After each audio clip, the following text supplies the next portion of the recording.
Hello, everyone. I'm Caden Ellertson, and this is the Dirtbag Discovery. Yeah, dude, double rainbow. A double rainbow FA. This is legit. Welcome, my friends, to the first episode of the Dirtbag Discovery. I'm your host, Caden Ellertson, and today we embark on a beautiful journey with local crusher and trailhead climbing and fitness owner, Kurtis Paul. But before we dive into the interview, I just wanted to say thank you, and that I appreciate you guys for tuning in to the best of my knowledge, the first and only Central Alberta climbing podcast, where curiosity takes us on adventures through the hearts and minds of local climbers.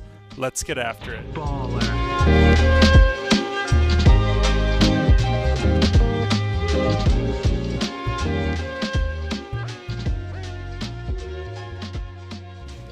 It is a beautiful Friday afternoon.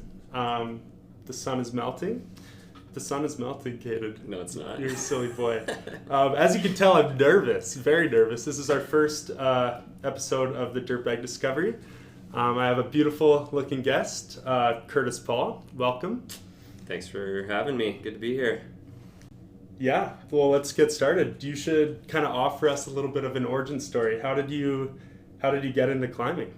I was almost a slow burn into climbing more than kind of the average person that I see get in. So I grew up in Calgary.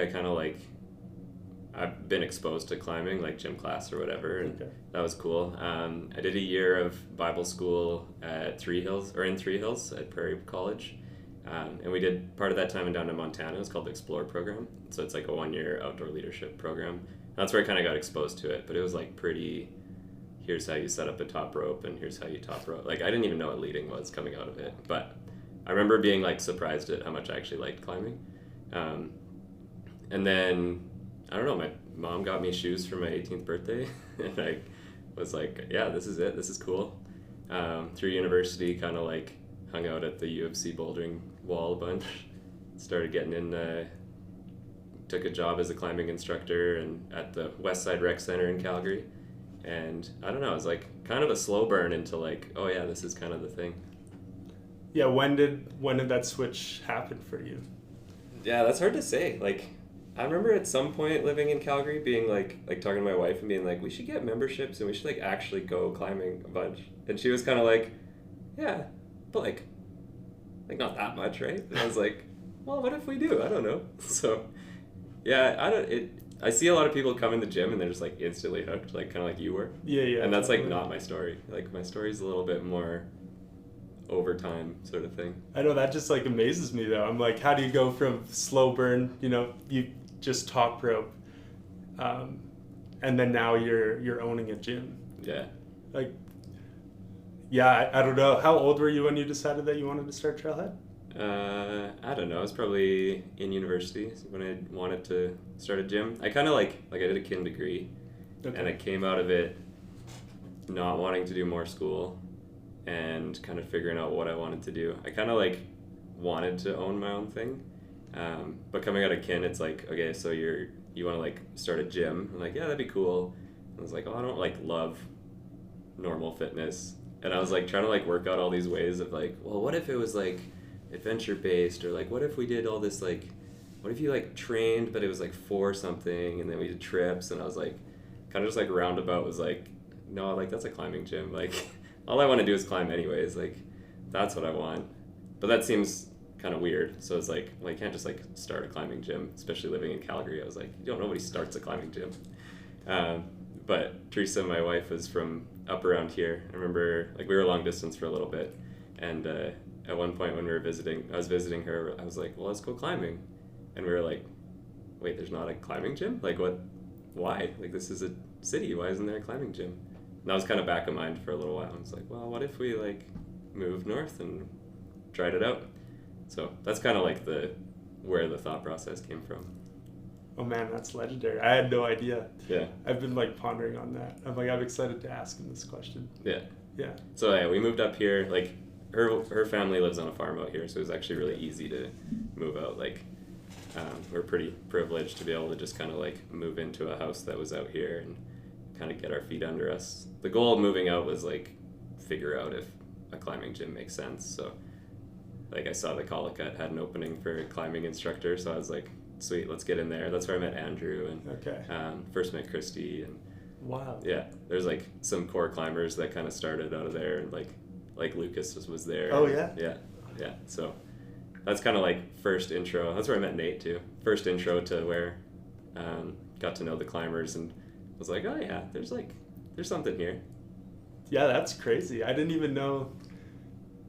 Like, we all have been to the Collicut bouldering, and it's kind of a joke compared to like modern bouldering. Yeah, but it's still climbing, right? Yeah, like, climbing is just climbing. Yeah. Did you guys ever climb on like Mr. Big or? I remember like hating Mr. Big. Okay, why? I think part of it was like I like went in and I thought I was like an okay climber, but I lived out here with no gym for however long, and we finally went in and I was like, oh man, I'm so bad at this. This is so hard. This is so slippery. I don't know where I'm going. And then all the guys who had it dialed, like Nate or like all those guys were just like lapping it. Or Peter, do you ever meet Peter Turner? No, he was a crusher. Okay. And he could just lap it. He'd have his like weight vest on and stuff. And I'm like, what's going on here?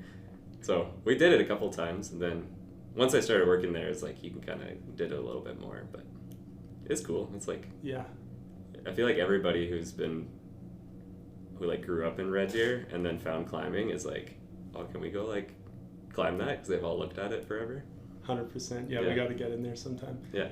Yeah, I'm wondering like, because what was the size of the community then when you just had the Collicut compared to now? Yeah. You like count it on your hands. But there were some people, like, there are people that were there that I didn't realize. Like, Andrew and Carmen climbed there quite a bit, but I never overlapped with them. But, yeah, it was pretty small, like, not very many people. When we opened the gym, you could definitely tell, like, some more people came out of the woodwork. Like, that's when I met, like, the Olstads, and they've been, like, they're climbers, right? But I didn't really see them at the Collicut. Because how long, what was the OG rock climbing gym called? Do you remember? Rock and Rope. And when did that close? Do you know?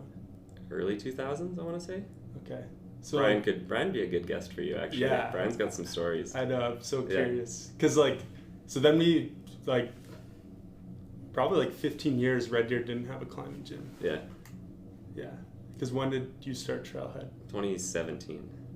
Okay. Yeah. It was kind of like a mini boom kind of around that time. Like, that was when Boulder first opened, and that's when, like, Lethbridge kind of got going not long after that, and Regina got going not long after that. Like, there's kind of a bit of a growth kind of in that region, and now the growth is a little bit like not to say fully saturated, but closer to saturated. Like, totally. Most cities of 100,000 people have climbing gyms, right? Yeah, for sure. It's definitely becoming more like the thing to do. Yeah. Yeah. Wild. Oh, that's so cool. And you worked at the Collicut then? And you were an instructor? Yeah. It was pretty casual. Like, Yeah. I didn't work there that much. I was kind of piecing together a number of things, but yeah, that's when I got to know everybody a little bit. It was kind of a recon mission a little bit. Okay. So you, like, graduated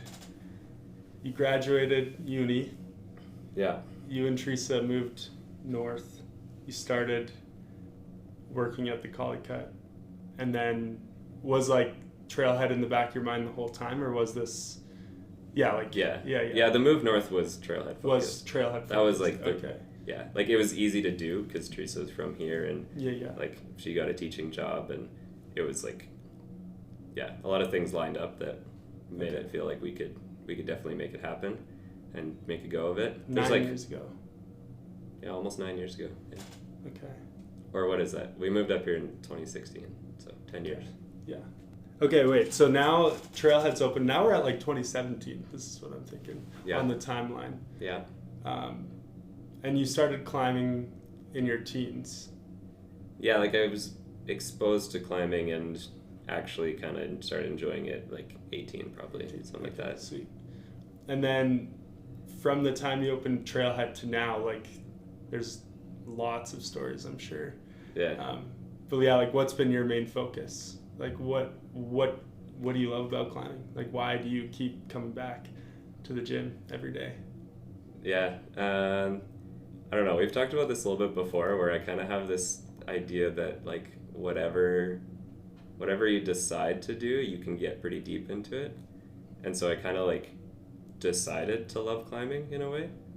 Like, obviously, I'm like, there's people that try climbing and are like, okay, whatever. And there's people that try it and are like, oh snap, this is it. And I'm definitely more one of those people. Like, I love the feeling of climbing. I love like the problem solving, and I love like what your body gets to do. It's like so interesting. But it also is something that you can get pretty deep into, and you can really like dig, and you can go for a long time. And then really like what it comes down to is the people that you get to do it with. And so that's why the gym has kind of always been aimed at community focus, right? Like, we want to create a place that people actually want to be. And kind of the way you talk about it is like talk about third spaces, right? So that's like a big thing in what we're trying to do is be the place that's not work or school, that people actually like get to connect, right? Totally. And like that's but that's my question. So you're worried about, or not worried, your goal is to create these third spaces for others, but like the gym, like, ironically, is your work as well. Yeah, but is it a third place? Like, yeah, because I'm like, wow, you, like, we talk about burnout a lot in comp team, and even just with like attrition rate in the climbing gym. And I'm like, yeah, like, how you survived the V5 plateau, that's the first joke, but like also your work, that's like another big struggle, is like this thing that you love is also your job. Yeah. So how do you manage that? Like, why do you come back? It's just amazing. I'm like, yeah, you're so motivated. Yeah. I don't know. Like, it's hard to have that talk without getting into like how I feel in like my faith, and like how I have like, I think that my work is important in creating spaces that people can feel loved. And I don't know. I used to think I needed another hobby because I like was actually worried about it. It turns out I don't feel like I need it, but I also do, like, my church is my third space. It's like I have a way to like connect and have deeper purpose outside of climbing also, right? 100%. So in a way, it's like, it's not like I have home and work and the gym. I have like home and work and family and faith and friends, and climbing is part of my life, and it's like a big part. Like, I absolutely love it, and it's like what I think about a lot, but I think that helps with burnout, is it's not the only thing. Totally. Yeah, I think those are like wise words. Like, even like I'm an individual who like loves a lot of things, and I love them till I'm burnt out usually. So I think that's like, I don't know, ever since I started working at Trailhead, I've been working on the balance. And I think you've been like a good role model for me. I see you do it very well, and I don't know if you noticed that. Well, obviously you do. But, wow, thank you. Yeah. It's hard with people who work at the gym. You definitely see it, because like, I want people to work at the gym who are stoked on climbing, and then they spend all day at the gym, and you're like, I don't blame you, man. Like, you want to go home. Like, you want to not be here. And it's like, I've also, like, we've been pretty good at having staff who like they know that if I'm climbing, I'm like not working, you know? And so I've had that talk before, and it's like everybody's pretty okay with that, being like, yeah, he can deal with this later, like, let him go climb with his friends, right, or train or whatever it is. I guess I'm gonna dig even deeper on the question. What is it that you love about climbing? Like, you said these feelings, but like, what do you feel when you're climbing? Because like I have my own subjective feelings and processes, but I'm curious. Yeah. So like, to get real nitty gritty, like being able to take some, like, a piece of rock or a piece of whatever, and take it from like, oh, that looks cool, to like, how in the world would you ever get up that? That doesn't make any sense. Like, oh, okay, maybe I can like inch my way forward a little bit, to all of a sudden like putting it all together, like, is such a rewarding process. And so it's mentally like really cool, and it's physically like, it's just weird, right? So, well, I'll take the example of this cleaver boulder, where like, when I first sat down at it, I was like, how, like, I can't even get my butt off the ground. I don't understand this. Like, where are the holds? To by the end of it, it's like you could just repeat it over and over and over again, and there's nothing in your body that gets stronger. It's like just figuring out what to move in what direction, and it's just so engaging. And then the actual like movements of climbing are unlike anything you'll ever do. So I don't know, I think the movement is like what draws me, but it's also the process of figuring out the movement.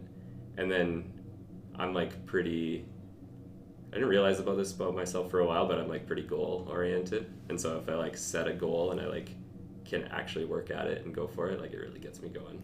Totally. No, that's sick. And climbing is one of those ways that like you do it. Like sport is cool, but I don't know. I love playing rec hockey, but I don't like sit up at night thinking about rec hockey, right? It's like just fun to me. Whereas climbing is like rewarding and fun to me. Oh, for sure. Yeah, the process, I think when I was creating this podcast and like doing the roadmap and stuff, I think I was missing that word, the process. And I think that process looks different for so many people, but like I think that's why I come back to climbing, that I'm like, wow, yeah, you just put it into words. The problem solving, like trying to figure stuff out. We talked about this, about your project at Barrier, NTG.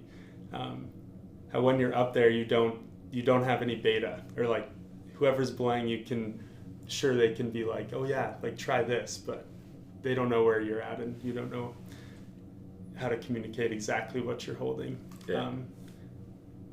This is going to be controversial, but what are your thoughts? Do you actually send a climb if someone gives you beta? Do you send it? Yeah, you do. You do, okay. Yeah. I think so too, but what about, do you enjoy the process of creating your own beta and figuring out the solutions to these problems? Yeah, there's definitely like, there's two sides to that, where figuring out your own way is like really rewarding and really cool.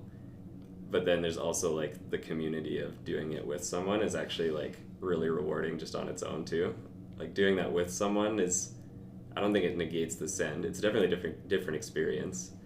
And I think you can strive for whichever one of those you actually want in a given time, right? So I love figuring out beta on my own. But every time this is what happened on the Cleaver, where I'm like, I'm going to figure this out. I sat there on my own for however long. I figured it out, and then I bring in strong friend named Paul, and I'm like, he's going to do it before me. I know he will. And of course he did. And then, so I'm like, I love that process. I wish I sent it before I showed him the beta, but also watching him do it is like, yeah, we can do this. It just makes it feel so attainable. And then you also find little things too, right? And those subtleties are what is fun in the process, and then having a good partner, like a crew that's psyched, is gonna, I don't know, just add to that. So yeah, I don't know, the whole if we're talking do you beta spray or not and all this stuff, it's kind of, I don't know, you can go a bunch of different ways with it.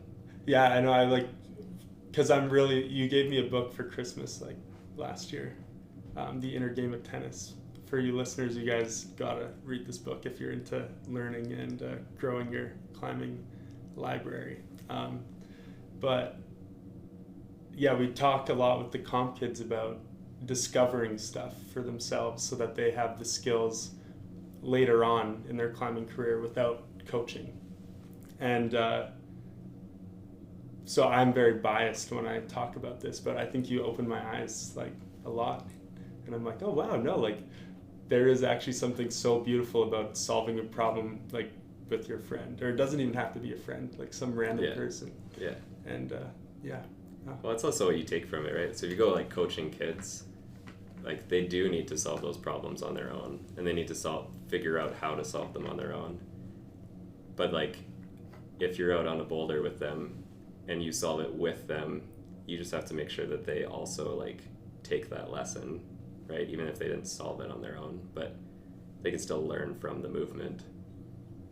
But I see it, yeah, especially comp kids who have to be in ISO, or like you said on NTG, you're 20 meters up, and there's super subtleties to the rock that you're yeah, we're not sitting side by side looking at this. So you do have to figure it out. Or there's so many subtleties, right? This happens to me on the kilter board all the time, where I watch somebody do a move, and I'm like, I can't do that move, and our arms and legs are moving in the same direction, doing the same thing, and it's these little subtle okay, I'm gonna dig my toe slightly further back and pull down on my toe, and I'm like, oh, that worked.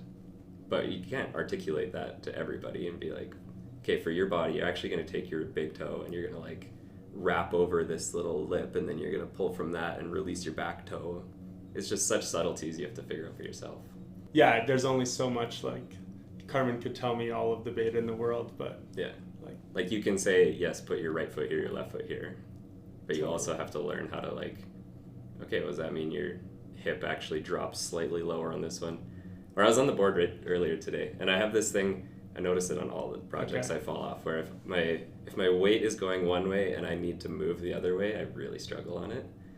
And it was this move that was kind of like that, and I like was kind of trying to throw myself towards the hold, and I just could not generate in that way. And the way I figured out to move it was just slightly aim my gaze away from going at the hold to just going up and then reaching my arm out. And it made the move like so easy. But it's like no one would even see it looking at it, right? But it's those intricacies that you can kind of figure out that you have to figure that out for yourself. Some really good coaches can articulate. If you talk to Blaine while he's climbing, he articulates this. Not everybody can. I'm going to shout out everyone I can on this podcast. Yeah, no, Blaine is a legend. He's an incredible climber. I guess I kind of want to build on what I said earlier about the V5 plateau. Like what, if you could share your wisdom with climbers who are stuck there right now, like what would you tell them?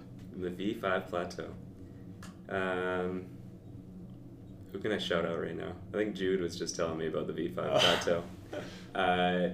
Climb with people who are stronger than you is a big one. I think the reason that people can get stuck at V5 is it's like where you can, maybe if we're thinking like we were just talking about, maybe it's where that kind of macro beta starts to slow down, where it's less put your foot here, turn your hip this way, and more intricate and moves that are harder to like really tell someone unless they have really good body awareness.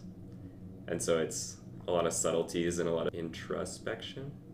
So maybe somebody who's been coached by you and can solve all those problems won't hit the V5 plateau as hard. We'll see.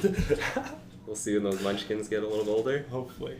But yeah, I think if you're a physically fit person, you can get to V5 by climbing and just doing it. And maybe it's just past that is more subtleties. I don't know. That's a tricky one. I actually wonder if there's a lot of those plateaus. Like I don't know. I'm at like the V7, V8 plateau. Well, that's like, what I was gonna ask. Is that the next one, or like is there another one at V12? Is there another one at V14? I don't know. We like to joke where it's like the hardest route in the gym is like a V8, and we're like not even halfway up the grade scale. Yeah. There's a lot of intricacies out there. Yeah, like well, people are throwing down V17 like nothing nowadays. It's kind of crazy. Yeah. Yeah, wild to me. But yeah, so in your climbing journey, you're like V7, V8 plateau, quote unquote.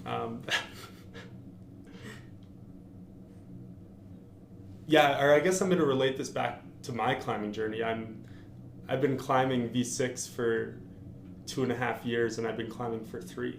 And I'm a way better climber now than I was 2.5 years ago. Like I have videos of me climbing my first V6, and I was like, oh my goodness, like I don't even know how I got up there. Yeah. Like I would just hangboard all the time is really what I did. But yeah, like for you now, how are you progressing in climbing? Or what does that look like for you? Yeah, it's funny. Like if you look at what routes you've done or like what grades you've climbed, it doesn't feel like progression, hey? But you do have to recognize getting up one V6 is different than being able to climb a lot of V6s and do them quickly. Or like being able to climb a V7 is a lot different than very rarely falling off V6, you know? And grades are kind of tricky in that way where like I could put up something that requires like no hands and you have to balance, and then I can put up something that you have to campus through a cave and we have to call that the same number, right? Like the sport is so broad that it's different. Where I see progression is more in like how I'm putting down outdoor sport routes and doing it quicker than I used to.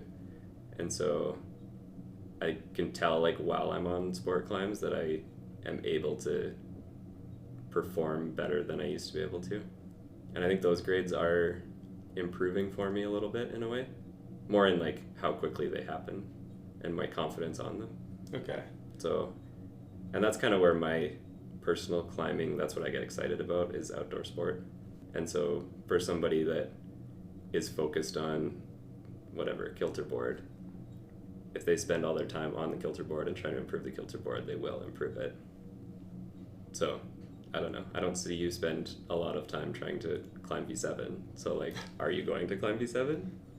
Probably. But you're more likely to climb your 511A trad because that's where you put your focus, right? Yeah, that is true. It is just repetition. Yeah, it's what you put your focus in. I think we've talked about this before too. Oh, it's for like sure. The thing you put your focus on is the thing you're going to improve. I don't know. So the kilter board just like, the app died and they had to remake an app, Oh my right? gosh, yeah. I think I'm in the minority. I think the app is just great. I think it's good. Wild, that's a hot take. Hot take. Kilter board app is awesome. It has verified climbs now. It's a good thing. But there are all these climbs, like whenever I climb on the board, I filter off things I've done before, so I just always have new stuff. But then with the new app, I'm like re-climbing all these things, and I can see the things that I've done before, and I'm like, okay, am I a worse climber, or do I have to just like relearn this movement again? Because that's part of it too, is just because you could do it at some point doesn't mean you can do it in the future. Even if you're a better climber, you are going to have to relearn how to do it. There's so many subtleties and whatnot. Yeah, I don't know. I don't even know what we're talking about anymore. Yeah, I can't even remember either. Oh yeah, we were just talking about progression. Yeah. And like, yeah, you will get better at the things that you put your time into. And I think that really applies to the first question of how to get through the V5 plateau. And it's like, I think especially now, like you get into climbing and everything happens so fast, and it is very rewarding and it is addicting almost. I can see it. I talk to so many people about it. It's awesome just seeing how stoked they are. But I think that is like the first time, around where I think it's different for everybody, but yeah, that first plateau is, you just got to push through. Well, yeah, maybe the plateau is going to happen no matter what you're doing, right? Like people who do weightlifting, they get so strong so fast. And then, I don't know, like you don't progress by 10 pounds on your bench press every week for the rest of your life, you know? No. Like you are going to plateau and you're going to work really hard for a really small gain. So I think it's just maybe that first plateau is discouraging because you feel like you're going to keep getting those beginner gains forever.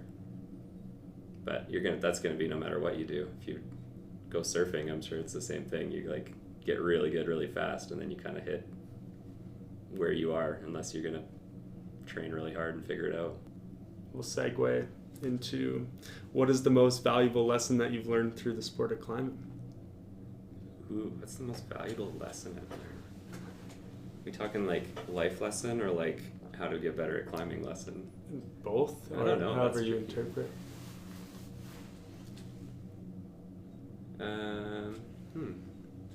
The first thing that comes to mind is actually the opposite of the question, I think, which is like make sure that climbing isn't the only thing. Beautiful. So like I'll drop like the Christian word is like say that climbing is an idol in your life and you worship the idol, right? Yeah. And so you don't want to make climbing an idol that you worship. No. And I think that is something that I actually like actively have to work towards. And so that is a lesson I've learned from climbing, is to not make climbing the only thing, which like is hard when my livelihood is trying to convince people to climb as much as they can. So we can you can cut that out if that's bad for business, but it is what it is. In terms of like lessons for climbing, it's like, I think, I'll tell the story of like went to Boulder whenever that was, and I climbed something and I looked okay doing it, and so you were like, Kurtis, how do you like climb so smooth?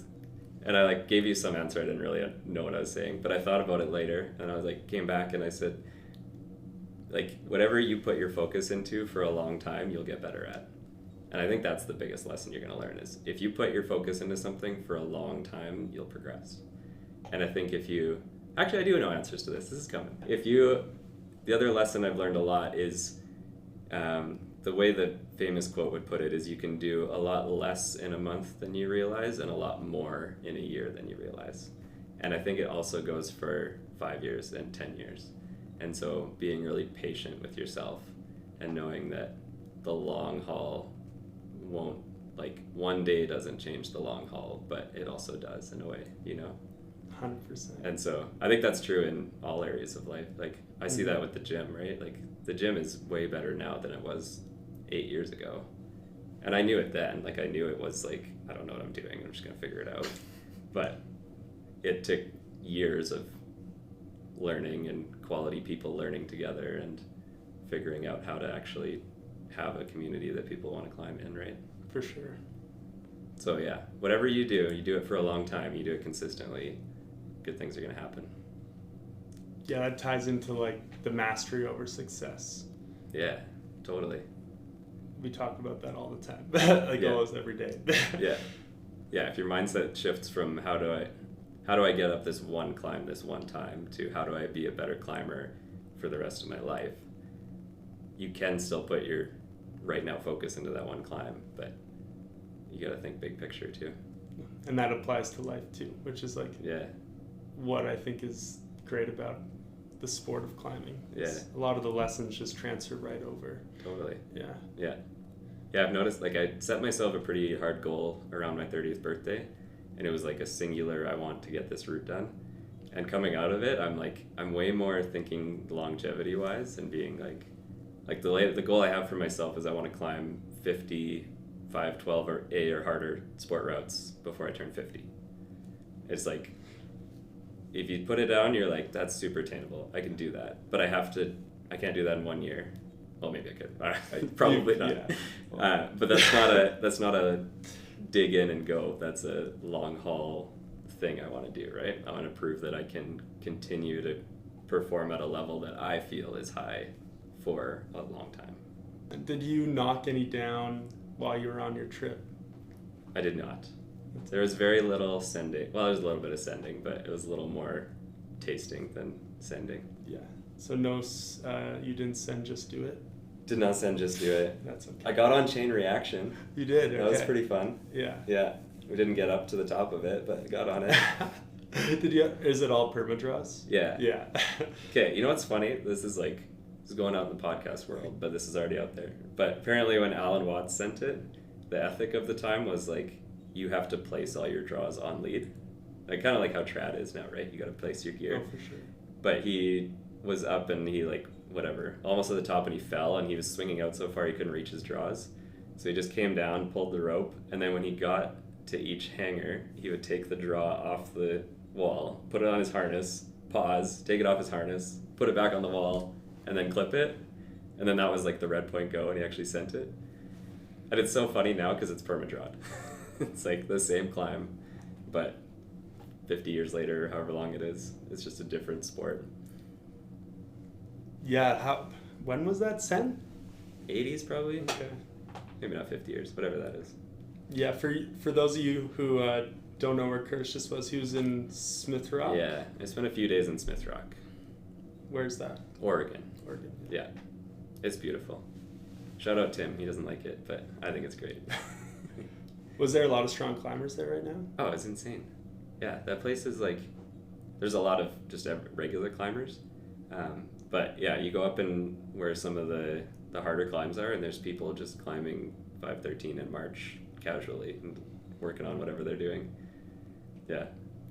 Crazy. The route I really wanted to work on was called Dreamin'. It's this 512A, and it's from the 80s, and it's just this big, blank, beautiful face with like all these perfectly sculpted crimps on it.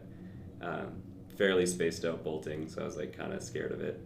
So the one day I went in there and I was going to meet up a friend, and he was up on a multi-pitch, so he didn't have his phone on him, so I didn't see him for a few hours. So I was kind of just wandering around, and I walked by just in case somebody was there. And this woman was climbing up it and just like made it look so casual. She even skipped one of the last bolts and like didn't even notice. And I was like, oh my goodness, that looks really good. And then she put a top rope on it, and I went, oh, hey, how's this? This is a good one. And she was really nice and was like, oh yeah, if it's top rope, if you and your partner want to get on it. And I was like, oh yeah, like I'm kind of all alone. She's like, oh yeah, well maybe one of us can belay you. And I kind of wandered off a bit, and I came back and she was there, and I kind of was like, so maybe could I? And so she like top rope belayed me on it. It was so good. Okay. Oh man, it was so good. I'd love to get back there and actually like work on it. I wasn't in the physical position to actually send it, or maybe it was mental because it's actually like, I don't know, trying hard above, not crazy run out, but spacey. For sure. Yeah. Those old routes are fun to climb. Oh yeah. Yeah, whatever they graded stuff back then, you just like add 2 or 3. But when it all comes together, it's actually not bad. That's the thing with climbing, hey? When it all, like, you can try something that's so hard for you, but when you actually send, it just feels easy. Yeah. Well, it's so you're on the line the whole time, or on the edge of like, is this possible or is this not? And as soon as it's not impossible anymore, it's like, wow, this is possible, and the rest is history. Yeah, what are your projects or goals for this summer? Out at Little Russia, one of my long-term goals is that main overhang at Little Russia. I want to tick all 4 of those or 5 of those, whatever there are. So it starts with like start of the line is 12D, and that was the first one that was bolted. That's why it's called start of the line. There's an extension off the top of that, and then there's pull hard. That was my mega proj for a couple of years. And there's pull harder, which is like branches off. And then Mayraz, which is the one that's next for me. I've worked that one a little bit. And then Chidambaram is on the right side, and that one went a few years ago. That was like one of my first like big projects that I was really happy with. So like going from walking up and like feeling like that one was the hard one to like doing all 4 of those is kind of a lifelong goal for me, is to tick those. But that's because that's basically the local crag for me. I like it there. The other one I want to do on my birthday this year, you can come on belay me if you want. I want to go to Grassy and see if I can tick like the 3 12As that are super classic there, Raw, Dance Me Outside, and B60. I've been on Raw a few years ago and didn't send, and Dance Me Outside I hopped on many years ago, long before I had any hope of actually climbing it, so I don't remember anything, and I've never tried B60, but I'd love to see if I could do all 3. I've never done more than 1 12A in a day, so I'd like actually want to see if I can throw down a little bit. June 2nd? Yeah. Okay. How'd you know that? I remember things. Caden, you're so prepared. Oh, that's sick. So yeah, that's one goal, and then it's filling out all the climbs I want to do. I have a number of things that accumulate. I went from having one project that took all my focus to being like, oh, this would be cool, this one's cool, this one's cool. NTG's on there, 39 Steps is on there. Shout out Peter. Yeah, Peter's got to send that. I don't know. I've watched that beta video like probably 40 times. Really? That's incredible, yeah. Oh, it's so good. That's one, the crux move to me is one of those, your body wants to go one way and you have to go the other way. You wouldn't even know it in the video because he looks so good climbing. Yeah, it's the one moment that he looks like he's trying hard. Shout out to Sean Whelan. Yeah, that guy's an animal. Yeah, I guess like we're talking lots about outdoor climbing. And like this is something that I'm really passionate about, is like getting people outside for the first time. Like how do you bridge that gap? Or what did you do? I guess it kind of happened naturally for you. But yeah, for trailhead climbers, like what's your advice for them? Come hang out on a Tuesday night. Get to know some people. Be friendly. The best way to get out, I think, is have people take you out. That's probably why it was such a slow burn for me, is I kind of did it on my own. Like me and Teresa kind of just like, with a little background, went out, and I wouldn't recommend it, but kind of just figured out our way, right? Like it's not the way you should do it, but I didn't really have people that took me by the hand and took me outside, other than just that initial kind of top rope on rock sort of stuff. But yeah, getting to know people is the big thing. And then if any of the like Trailhead members listen to this, like take some people out, guys. Yeah. That's kind of was my motto last year whenever I went out, is anybody who asked, I would always just say, do you want to come? And it sort of worked in a way, but I think we need to figure out a more intentional way to get people going outside together. Yeah, I agree. I think that's how you break the V5 plateau. You go sport climbing with me. Yeah. Well, and then you just like, I don't know. I think going outside too offers just so much more to climbing, like the adventure aspect. Mm-hmm. And like for some people, going to the crag is an adventure, but if you really want to take it somewhere, you can You can really run with it. Yeah. Yeah, we can talk about that. Like, we've talked about how, I think it's an Alex Honnold thing where he says there's adventure and there's athleticism in climbing. And they're not exact opposites, but there are people that trend one way more than the other. I definitely trend toward the athleticism, and that's kind of what excites me. You tend more to the adventure, and that's what excites you. And you can definitely do both. Like, you could say Honnold's free solo of El Cap is like very high on both, right? And so going to the gym and climbing on the kilter board is probably very high on the athleticism side versus adventure. But there's different ways you can take it and what gets you excited.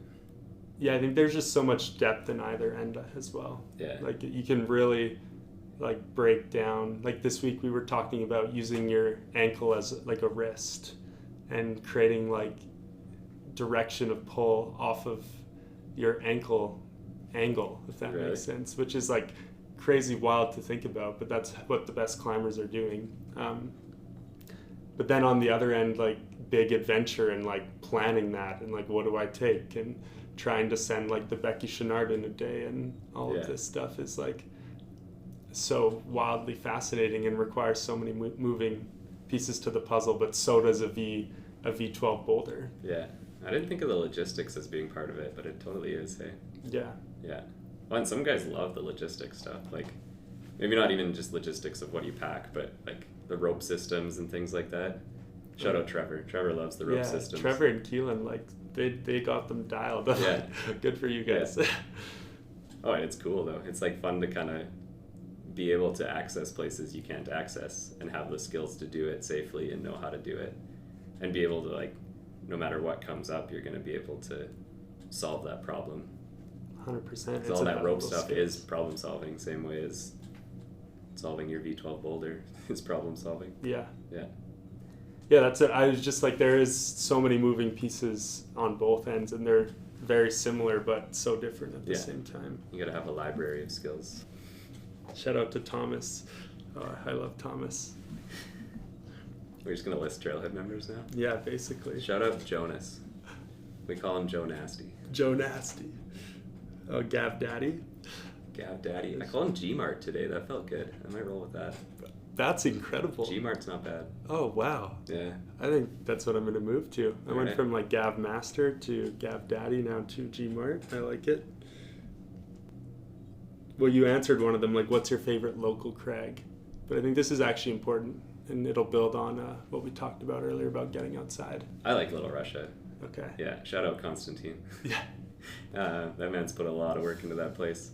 And yeah, I think like that main overhang is just pretty incredible climbing. There's a lot of climbing throughout it, and I think it's kind of cool setting. You're in a canyon, sort of. You got the river. You have like nice little place to hang a hammock. It's a nice place to be. So I like, yeah, I'd say that's my favorite local area. I wish we had closer stuff, but totally it is what it is. Part of what makes it nice going out that direction is you can camp anywhere. It makes it a lot easier to go out, spend the weekend. That's out past or by Abraham Lake for anybody who doesn't know. Yeah, I would argue that Little Russia might not be the most welcoming crag for beginners. There is beginner climbing, but yeah, it's not like the best climbing is definitely harder there, I think. Yeah. But there's really good climbing at the dark side is kind of where a lot of people get started. And it's a little closer. It's on this side of Nordegg, just barely, but there's a lot of really high quality 510 at the dark side. Yeah, that's kind of where my journey started. I think was Wasuch, and then if you've ever been to Wasuch, it's a pile of garbage. And then we moved on to the dark side, and I was like, oh my gosh, this is amazing. Yeah. Yeah. No, that's good. Yeah, Little Russia's just a beautiful place to be. Like, I could go there with just a book and belay. Like, it's funny, the trail up there made it onto all trails. And so I had a friend who was like talking about how they went on a hike, and they're like, yeah, we hiked to Little Russia. Have you ever heard of that? I was like, what? That's a hike? And you're like, yeah, of course. It's a beautiful little walk up the canyon. You can keep going all the way back. You can see waterfalls. Like, have you ever been all the way through there? Yeah. It's beautiful. that was my goal for the ice climbing season, was to lead end of the line, which is like all the way, and then left. That's also why Start of the Line is named Start of the Line. Oh, really? I didn't know that. Well, I'm assuming that makes sense to me. That would be hilarious, or that would make 100. Yeah. No, that's a great ice climb as well. Did you do it? Yeah, I got it. And you led it? I led it. It was actually a wild story. I did it on like 2 hours of sleep. Wouldn't recommend. But that really taught me like a valuable lesson about like I was tired. Yeah. And when I have the hockey mindset of like I need to feel good all of the time, and I need to be recovered 100% of the time. But if you want to be a climber, or if you want to be a dirtbag climber, your body feels horrible most of the time. Just because you're sleeping in like your car. You are, yeah. Well, yeah. I mean, and you're just not eating great. But yeah, I think it was that day I was like, I had 2 hours of sleep. I was just like not in the right headspace, but I went anyways, and I was like, you know what, this isn't an excuse, and this is an opportunity for you to grow. And yeah, this is what like climbing is so important to me. And I went and I took my time and I did it, and proud of myself. Yeah. Who'd you go with? Dan. Yeah? Yeah. Shout out Dan. Oh, Dan. We always go, for anyone who, there's like a really good shawarma place in Rocky. It's pizza and shawarma. It's like, when you're driving back through Rocky, it's on the left-hand side. And the Canadian Tire side? Yeah, the Canadian Tire side. It's so delicious. All right. We get like the largest one. I think it's called the Jumbo Shawarma. And yeah, it's great. But yeah, if you haven't been to Little Russia, you should go, and you should go all the way to the back. Beautiful. Yeah, people go up there and with their wetsuits and do the canyoneering sort of thing. The one time we were up there, and there was like the little canyoneering group went by. I was belaying Dave Bassett, you know Aussie Dave? Yeah. He was on Chidambaram, and they're like, we're walking by, and he was climbing, and he fell like you do, in a way that you would classify as a whipper, but it's like pretty normal. But this lady like only saw him falling and just screamed, like she thought she was about to watch someone die. He did not die. It was okay. Yeah, I think that's also interesting. I think people who have no idea what climbing is tend to think it's this like outdoor climbing is this terrifying thing, which it can totally be a terrifying thing. And I think the media plays a role in that with like documentaries and stuff. But yeah, there is inherent risk for sure. But yeah, you can take it however far you want to take it. Exactly. Right? Yeah. You can go top rope, some pretty moderate stuff, and your risk is fairly low. And you can also do some pretty sketchy stuff, but yeah, there's something for everyone. I was gonna say, like, what's your dream climbing route to send? Dreamin' might be one of them. That's a good one. Oh, I should tell you about this place we went in Northern California. Okay. So we went down to see the redwood trees, right? So we were kind of camped down there, and then we're on the coast, so we stopped at this spot that actually I knew there was going to be a climb there, but we also saw that they had tide pools, so we went when the tide was out, and we were wandering around. Like, I have little kids, so it was really fun. Even without little kids, it was really fun. And we were like found all these sea anemones and these like starfish and stuff. We were having a great time. And then you just keep walking along the coast, and there's this big overhanging like cliff, and it's got like a bunch of like bigger boulders kind of behind it. It looks like it's a big split, so it's kind of this sweet little area, and the rock is all little pockets. I don't know if you've ever seen soil makes these holes. They're called the fungus, and they're just like a ton of little pockets all like together, and it totally looked like that, and it was incredible. So I climbed this 10 something to try it out, and it was like, this is really rad. And then I knew there's this really popular, like the most popular one on the wall is called the Great White. It's this 12B, and we only had time for me to like give it one go. I actually did better than I thought. I actually got 2 draws from the top before I had to fall, and then a couple falls got me to the top. But that one might be like on the list of that was a really awesome climb. One, because the setting is like you're on the ocean, and you can like the waves are like crashing against this boulder behind you. Is really cool. And then the holds are really interesting. The movement was good and long. I don't know, I kind of ticked all the boxes.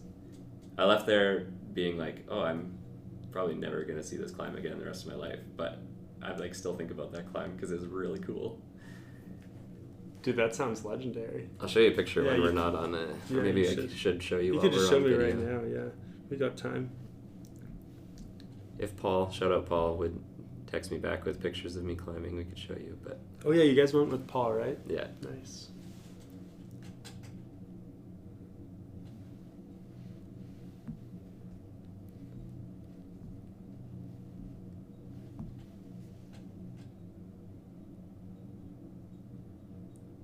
Yeah, one of my questions was, how would you pitch outdoor rock climbing to the regular gym goers? I think we did that naturally. How would you pitch it? Just go. Just go. And, well, go, but also, like, have expectations that it's not gym climbing. It takes some time to remember that mentally it's different. Like, even if we talk about it being safe, like, it just feels different. It feels like you're exposed. It feels like a fall matters. And so you watch a lot of new outdoor climbers go outside and they don't climb.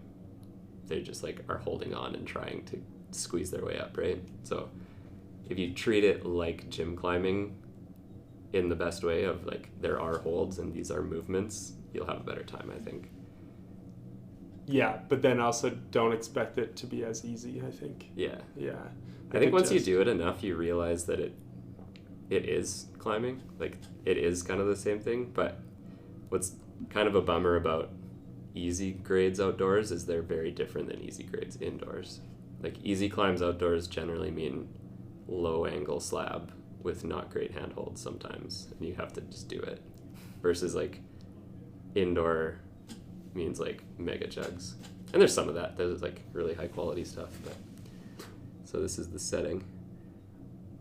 It's a video that won't play, but and then you come in here. Dude. Oh, it's beautiful. That is sick. It's like an Ethan Pringle crag. Yeah. The Mountain Project has a video of him, or not a video, a picture of him bat hanging off the jug at the top. What's the crag called? Promontory, I believe it's called. Yeah, that sounds right. Okay, well, for the viewers, you guys, or the listeners, you guys could look up Promontory on Mountain Project. It's in Northern California. Beautiful. Might have to go back just for that climb, but that might be not worth 22 hours of driving. This one's from my Compton kids. If you were a climbing hold, what kind of hold would you be and why? If I was a climbing hold, I would be... how do you answer that? Is it what I want to be? I want to be a low angle sloper on a slab wall. That's what I want to be. Tell me more. I want like a nice newly textured volume on the slab wall that my mantras can just like slurp onto and I can stand there no hands. That's what I want to be. Legendary.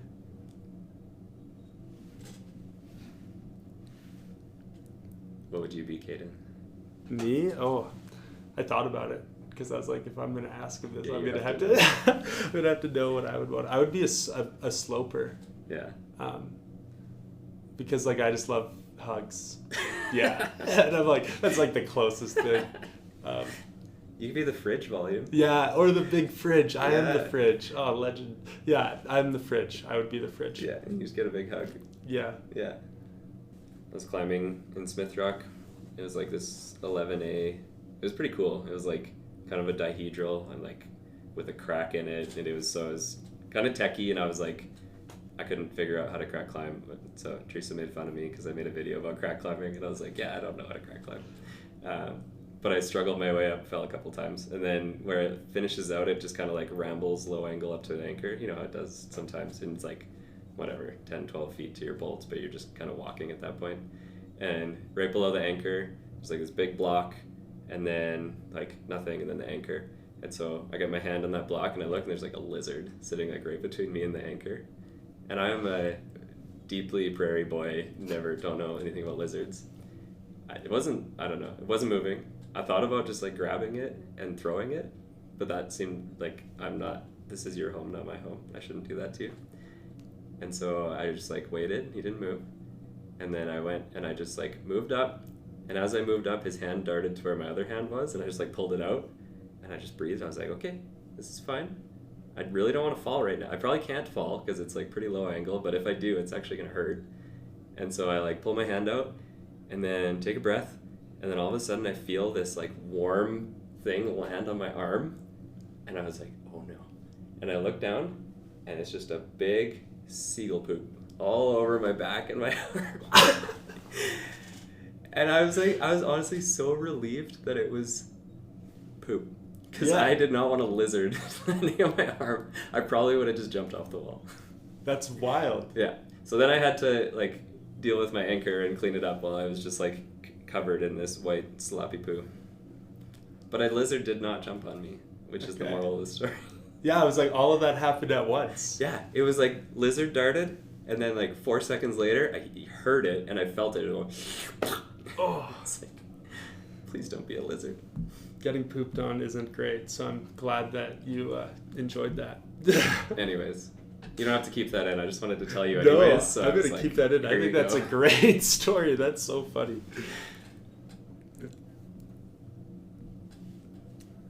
Yeah, that first day at Smith, I was like, I'm bad at rock climbing. Like, yeah. Whenever you have first day on rock, no matter how strong you are, it's just bad. Oh, that was something I wanted to talk about in the intro, but I screwed it up because I said something about the sun is, what did I say? The sun is melting. The sun is melting, yeah. Well, the snow is melting and it's no longer, well, it is still winter, but... Yeah, we should have been climbing today. Yeah. Last year, we started climbing at Barrier February 28th. Yep. Yeah. I'll never forget that. That was a great day. That was like my first time sending a 10. Oh, no, I had sent a 10. That was but that was like your hardest to date, wasn't it? 10C or something like that? Yeah. And then we tried that 11A, which I got to go back and send, but... Oh, dude, that was like the hardest I've ever... The next time we went was the hardest I've ever fought on any route, I think. So that was with... Who's that? Mal's birthday. Oh, yeah, it was Mal's birthday. Yeah, shout out Mal. That was Peter and David were there. It was really cold. And I remember getting on that after Peter came down. And we didn't send when we were there. I didn't send, 5 years before when I was there with Andrew. And I was like pretty sick of that climb, but I really wanted to just be done with it. And my hands were so cold. This is the first time I've ever held holds, but not felt holds. And I actually like looked at my fingers and was like, okay, that's on. We're not letting go. Because I was so determined not to go back up because I knew I did not want to do it again. So that's how you get past the V5 plateau. You just be so stubborn that you can't get... Yeah, you just don't let go. You just don't let go. Yeah. Yeah, John and I were chatting about like when we're going to get out on rock. And he's like, I would be okay with waiting. Like, I don't want frozen hands. And I'm like, yeah, especially in like a multi-pitch scenario, frozen hands isn't like the most fun. Yeah. Especially on gear. Go bouldering. Yeah. Bouldering's so good in cold weather. It is. Honestly, actually. It's today. Like, we got 2 more weeks of cold coming up. Yeah. I know I was looking, I was like, oh, maybe we could get out because I have a little bit of time off. But no, it's like going to be snowing all weekend. Yeah. Yeah. Yeah, you'll go to Skaha. You'll have a good time. Yeah. Oh, Skaha's going to be... I'm so stoked. Yeah, I guess the last thing I wanted to cover was like the boulder spiel. Like, when's that happening? April 25th. April 25th. Yeah, the day before you leave for Skaha. Yeah. Sorry, I won't be there. No, the day before. You can go after. Yeah. Yeah, that's like our community event, more or less. It's kind of morphed into the biggest one we try to do. And it's a good time. Yeah, last year was awesome. Yeah. Yeah, I just like... that was like the first time I'd ever walked into the gym and like felt like I was in like an arena full of like 4,000 people. Yeah. And I was like, oh wow, this is like playoff hockey, but it was just like a local comp. And not in like a everybody's head down intense way. It was just like vibes were good. Oh yeah, everyone was stoked. Yeah. We'll have some fun stuff for you guys. I think we could end it here, honestly. Yeah. Who's episode 2? Who's episode 2? That's a good question. I'm thinking John. I think Water Waterman's a good Yeah, guy. John Waterman. Stay tuned for that. Member since day one, I think. Yeah, or almost member from day. I think he was. John's a great guy. He's been like a big part of my climbing journey. So, if not the biggest part of my climbing journey, I have so much respect for John.